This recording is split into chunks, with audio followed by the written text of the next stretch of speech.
Greetings and salutations, ladies and gentlemen, and welcome once again to the Storyteller's Corner. I'm your host, Joshua T. Calkins Truergy, also known as Byron of Sidious. This is a storyteller's perspective piece, a less learned response to what do people actually want, a video from Sargon of Akkad. I should like to begin this response to Sargon's video, What Do People Actually Want?, by thanking him for providing such a thought-provoking piece, to assert that I owe a great deal of my own response here to his having done the heavy lifting of shunting aside the materialist first responses so expertly already, and to blame him for once more making some members of his audience, okay, confession time, me, feel about as capable of saying something meaningful in this area of musing as a silly straw would be in the purposes of stopping a tornado in its tracks.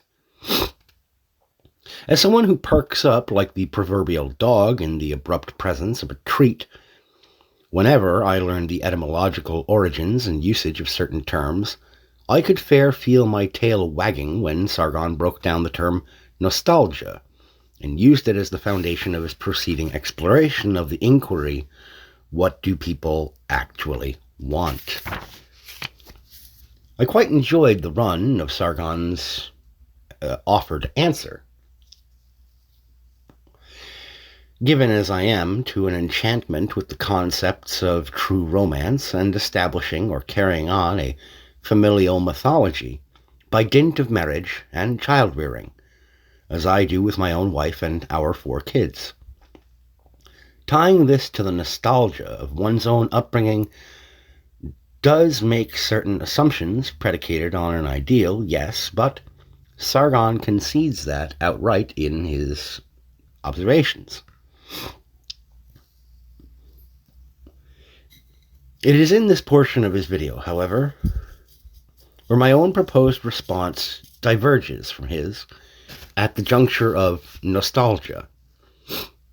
Drilling down into Sargon's explanation of what this phenomenon is, the sweet agony of remembering home, as it collides with the axiom, home is where the heart is, it is my offered musing that there is another axiom or aphorism that should be thrown into the mix there.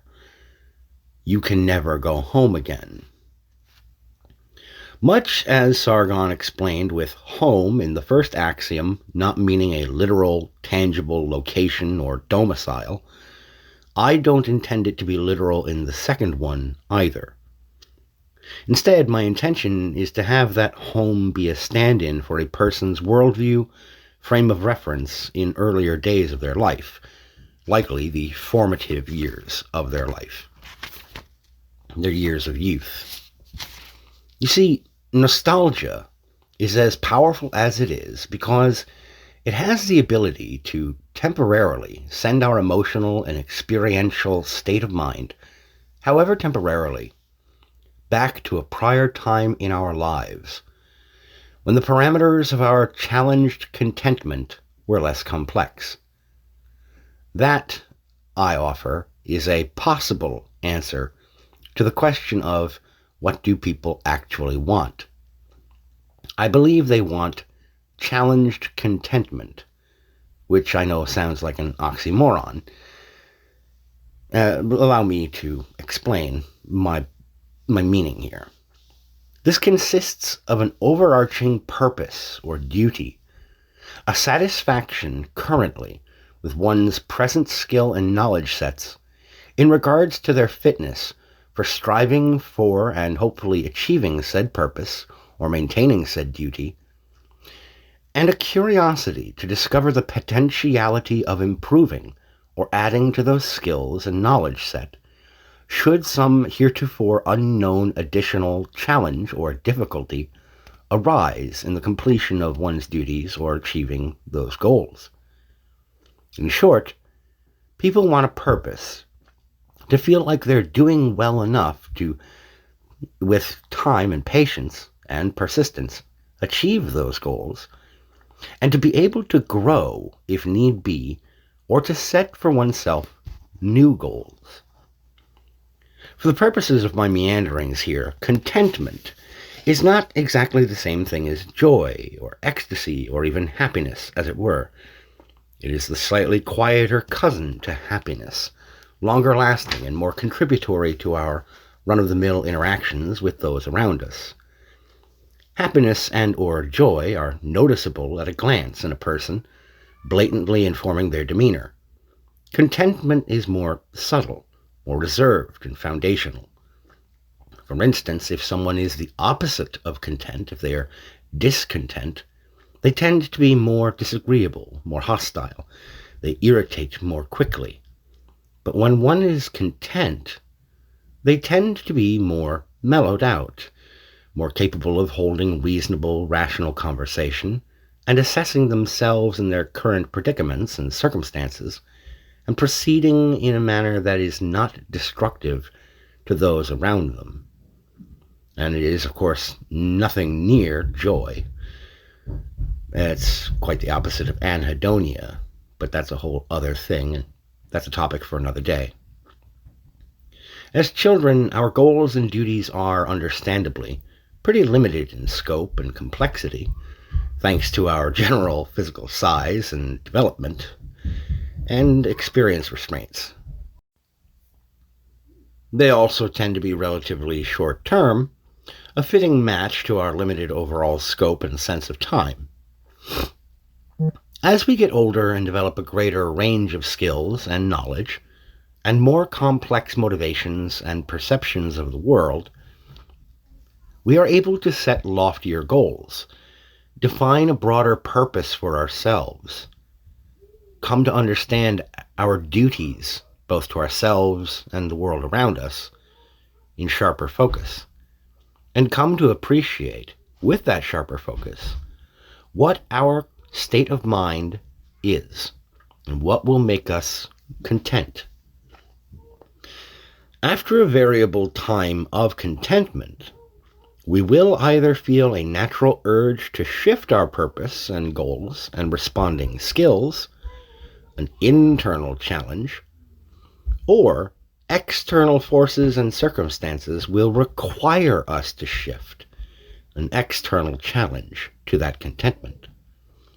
Obviously, we don't want the challenge to be insurmountable to the point where we just can't adapt and we end up either dead or obsolete. But the fact of the matter is, sometimes the challenge can kill us. It can render us obsolete or incapable. The challenged contentment conceit that I am utilizing here is thus far the only response that I can think of personally that is flexible enough to be nearly universally applicable to most people, because it does not insist upon a specific social, political, cultural, or moral framework or system in order to be suited to purpose.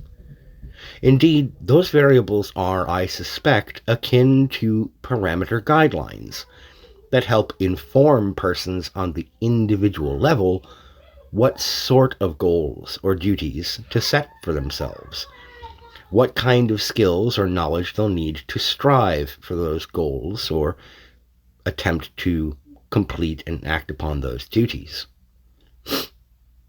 But overall, I recommend, as I try to often, that anyone hearing this take what I am positing here with a hefty grain of salt. After all, Sargon is a much-renowned commentator and a schooled student of philosophy, and I'm just a relatively normie dad who makes his living as a janitor. The only college classroom that I've ever set foot in was in order to clean a few back when I worked for a contract janitorial service in Buffalo, New York, and we had a 3-month contract to clean some rooms overnight at Buff State University. Still, I hope that this response is appreciated and that it will at least provoke some thoughts from folks. For now, ladies and gentlemen, thank you for tuning in. Thank you for listening. I ask that you take care of yourselves, and as always, keep reading.